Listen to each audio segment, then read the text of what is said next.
Hi, I'm David. In the first two parts, we found the equations of the tangent lines at the point -2 square root of 3, comma 3 halves, and at the point 0, comma 2. We did that by first finding the formula for the derivative of y with respect to x, which is -2 sine cubed theta cosine theta, and then by finding an appropriate theta and plugging into the point slope form for a line. So we're going to do the same thing for this third point, 2 square root of 3, comma 1 half. Okay, we're given an xy point and we don't know what theta is. So we've got to solve this set of equations in order to figure out what theta is for the specific values of x equals 2 square root of 3 and y equals 1 half. So let's do that. My first equation says x, or 2 times the square root of 3, equals 2 cotangent theta. So 2 cotangent theta. If I rewrite that, I could divide 2 on both sides of the equation, and I could also take the reciprocal. The reciprocal of square root of 3 is 1 over the square root of 3, and the reciprocal of cotangent theta is tangent theta. Okay, now I'm asking myself, for what values of theta do I get tangent theta equals 1 over the square root of 3? Well, I know that tangent theta is only positive in the first and third quadrants, so theta could be, let's see, in the first quadrant it would be pi over 6, in the third quadrant it would be 7 pi over 6, and I could keep on going and have infinitely many values. Okay, well now that we solved for theta in the first equation, let's use our second equation. Y equals 2 sine squared theta, where y equals 1 half, the 1 half of our point. So I can write that as 1 half equals 2 sine squared theta.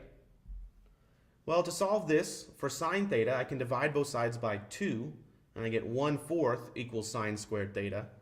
Or if you like, plus or minus the square root of 1/4, which is 1 half, equals sine theta. So what values of theta work there?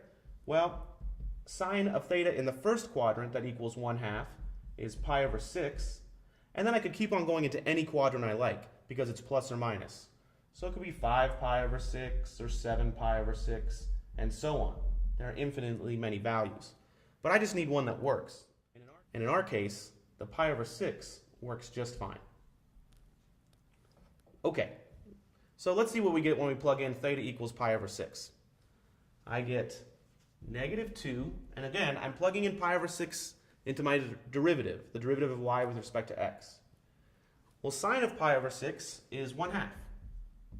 I'm cubing that. Cosine of pi over 6 is the square root of 3 over 2. So my slope of the tangent line here, let's see, I can cancel some things out. I can cancel out this 2 and this 2. And I have, let's see, -1 over 8, and then square root of 3. So negative square root of 3 over 8. So now I need to find the equation of the tangent line for a slope of negative square root of 3 over 8. So I do that like this.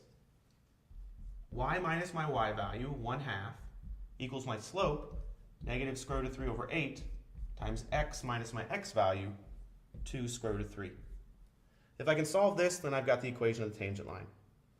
Well, let's see. I can rewrite this as y equals negative square root of 3 over 8x, bringing this into the parentheses, minus a negative, that's going to be positive. Let's see, I've got square root of 3 times square root of 3. That's going to be 3 times 2 is 6, all over 8. And then I also want to bring this 1 half to the other side of the equation, so I'll add on the 1 half.